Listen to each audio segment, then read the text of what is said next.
वो as father he इतने ज़्यादा वाइज थे कि कहाँ पर लोग गलती कर रहे हैं वो उनको पता था.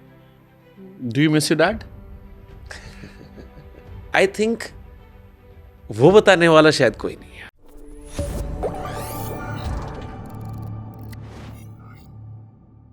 जो मैंने पुराने इंटरव्यूज देखे उसमें था कि शायद पिक्चर देखते थे भी रोते थे आप. यार पिक्चर देखते तो अभी भी रोता हूँ यार मैं. मैं बिल्कुल ऐसा कमाल का ऑडियंस हूँ ना. कौन सी ऐसी फिल्म की थी जिसको देख के रोना पड़ा? यार मैं बहुत, ये तो सबसे ज्यादा जिसको रोया हूँगा वो शायद पान सिंह तोमर. मैंने अभी जो जीता वही सिकंदर के ना अभी कुछ शायद 20-25 साल पूरे हुए कुछ, आई थिंक 1.5 महीना पहले. तो दोबारा देखी पूरी फिल्म जिस दिन पूरे हुए और खबर आई. मैंने कहा आज रात को ये फिल्म दोबारा से देखते हैं. मैं उतना ही रोया जितना मैंने पहली दफ़ा देखते हुए रोया था. एंड एक तो it's about 2 brothers, it's about sports, you know. तो ये सब कुछ ही ऊपर से it's on school college rivalry. तो वो सब कुछ ही इतना it's a complete recipe for disaster. I mean for me too I mean रोने की बात कर रहा हूँ. It's a complete recipe for entertainment for sure, लेकिन मेरे को रुलाने के लिए वो तो भाई साहब कंप्लीट रेसिपी है. Do you miss your dad? यार ये तो आई थिंक क्या होता है पाजी, जब आपके पास बाउंसिंग बोर्ड चला जाता है ना कि the creative mind behind your achievements in life, and whenever you were confused कि आपको किससे जाकर पूछना है कि मुझे ये चीज़ करनी चाहिए कि नहीं करनी चाहिए. वो किसी भी तरीके की चीज़ हो सकती है. उसमें उनका जो सुझाव, उनका सजेशन इतना सटीक आता था एंड नॉट एस्ट्रोलॉजिकली. मुझे ऐसा लगता है कि ना because he was reading people's failure, जो भी फेल हो रहा था वही आ रहा था ना उनके पास. तो एक इंसान एस्ट्रोलॉजर के पास तभी जाता है जब वो एकेडमिकली या प्रोफेशनली या पर्सनली या किसी भी मुद्दे पे फेल हो चुका है, तो वो सजेशन लेने जाता है. तो मुझे लगता है कि जो इंसान रोज़ 10 लोगों के फेलियर पढ़ रहा है एंड दिन के कम से कम 10 या 15 अपॉइंटमेंट्स उनकी होती ही थी और इतने सालों से यही करता आ रहा है जो इंसान, तो मुझे लगता है कि एस्ट्रोलॉजिकली उन्होंने मुझे और भैया को गाइड करने की उन्हें ज़रूरत नहीं पड़ी कभी. वो with all due respect to all the parents who are watching this, वो एज फादर ही इतने ज़्यादा वाइज थे कि कहाँ पर लोग गलती कर रहे हैं वो उनको पता था. सो आई थिंक वो बताने वाला शायद कोई नहीं है. Apart from the love and the affection you always will have and the respect you'll always have for your parents and तो इसलिए वो बताने वाला आई थिंक नहीं है. That's something which will, और ये बात अगर 20 साल बाद भी हुई होती है, अभी तो तकरीबन 1-1.5 साल ही हुए हैं, ये बात 20 साल बाद भी हुई होती तो भी आपको उतना ही आई थिंक डिफिकल्ट होता.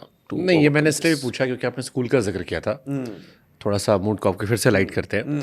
और एक बड़ा अच्छा किस्सा मैंने सुना कि स्कूल में मैच हो रहा था, बारिश हो गई, टॉस करना था. गॉड पापा के स्कूल के इतने किस्से हैं आप सोच नहीं सकते. पहला आपको बताता हूँ, ये वाला जो आपने जिक्र किया है वो ये है कि यार उस जमाने में कोई रिजर्व डे तो होता नहीं था और ये हमारा अंडर 16 का इसके बाद स्टेट की टीम बननी थी. वो वाला इंटर स्कूल से इंटर डिस्ट्रिक्ट से आगे माहौल बनना था. तो यार अब ये नॉकआउट गेम थी और बारिश हो गई एंड मेरे ही खुद के कोच मुझे कह रहे हैं सुनो ना ये टॉस होना है अब कि कौन सी टीम आगे जाएगी. इट्स अनफेयर, लेकिन इस तरीके से ही पहले डिसाइड किया जाता था.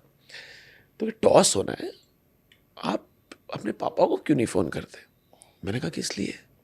तो कहते कि अब वो एस्ट्रोलॉजर हैं, वो बता देंगे कि हेड्स आने वाला है कि टेल्स आने वाला है, आप उनको फ़ोन करो और फिर टॉस करने जाओ.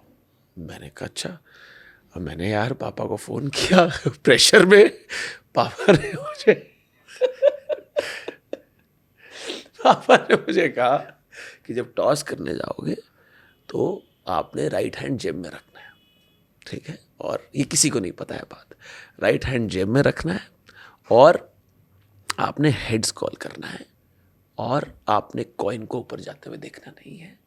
लास्टली जो कॉइन उछालेगा उसकी आंखों में डाल के, हमेशा आंखों में डाल के रखनी है अपनी नज़र उसके. मैंने कहा ठीक है जी. एंड यार शुक्र है हेड्स आ गया. मैं तो मतलब आई विल नॉट से I don't believe in astrology, लेकिन ऐसा कभी हुआ नहीं था मेरे साथ. तो ऐसे सडनली 3 सेकंड में इसमें बिलीव करना शुरू कर दूं और किसी ने मुझे कहा कि ये करो, और it was difficult. I just followed what he said. I just kind of believed in what he said और my coach said. And toss जीत गए यार. उस दिन गेम जीत गए टॉस से ही. बारिश आ गई थी. और एक तो एक किस्सा है, लेकिन जो किस्सा मुझे लगता है कि is something which really taught me. एक दिन की बात है यार, हमारा ना स्टेट का कैंप था. तो उससे पहले ना एक इंटर एकेडमी मैचेस हुए कि जब इन्होंने जाना होगा ट्रायल्स में, तो उससे पहले बच्चे तैयार हो जाएंगे. तो चंडीगढ़ के एकेडमी के साथ एक और एकेडमी खेलने आ रही थी हमारे एकेडमी, और हम ना उस दिन मैच हार गए.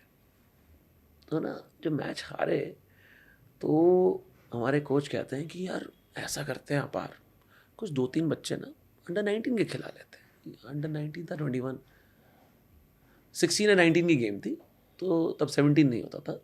उन्होंने कहा 2 बच्चे सीनियर खिला लेते हैं. मुझे एग्जैक्ट याद नहीं आ रहा कौन सी उसकी थी, एज ग्रुप की थी.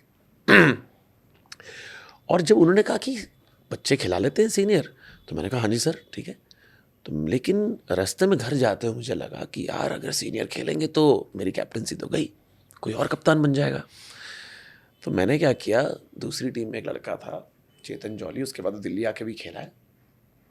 तो मैंने ना उसको बता दिया. मैंने कहा सुन, हमारी टीम, हमारे कोच ना 1-2 सीनियर प्लेयर खिला रहे हैं. अपने कोच को बता दिया और ऑब्जेक्शन करवा दिया. मैंने ये बोला, कट टू अगले दिन सुबह मैं नहीं हूँ टीम में और बाकी सब बच्चे खेल रहे हैं और हमारे ही एज ग्रुप के खेल रहे हैं, और मैं प्लेइंग 11 में हुई नहीं.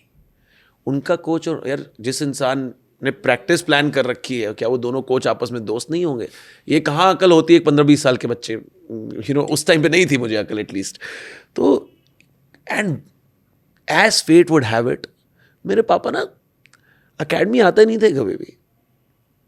बहुत ही इंडिपेंडेंट माहौल था कि यार कर लो ये जाकर. बाय चांस वो रनिंग करते करते, वीकेंड था उस दिन और किलोमीटर के रास्ते पे भी नहीं था हमारे घर से वो अकेडमी, वहाँ पहुँच गए और देखा है. पहुँचा, जो हमारे कोच का नाम था आरपी चोपड़ा. चोपड़ा साहब क्या हाल है? अरे खुराना साहब आज हमारे यहाँ चक्कर कैसे लग गया? बाई चांस चक्कर लगा और देखा अच्छा अपार नहीं खेल रहा. तो सर साइड लेकर और बताया कि इसने ये किया है. You will not believe, 1 kilometre academy से घर तक बैट से पिटाई होते होते मैं पहुंचा हूं घर. और उस दिन उन्होंने मुझे एक बात बोली थी जो आजकल पता नहीं लोग रेजोनेट कर पाएंगे कि नहीं कर पाएंगे. कहते गुरु का जिसने अपमान कर दिया ना, अब तो तुम, कहते ब्रह्मा विष्णु महेश एक साथ जमीन पर उतर आए, तुम्हें इंडिया नहीं खिला सकते क्योंकि तुमने गुरु का अपमान किया है. Maybe that's the reason यार, that I mean, I don't know. वही मैं बोल रहा हूँ, कुछ एनर्जीज थी जो मुझे लगा कि शायद my mind has diverted.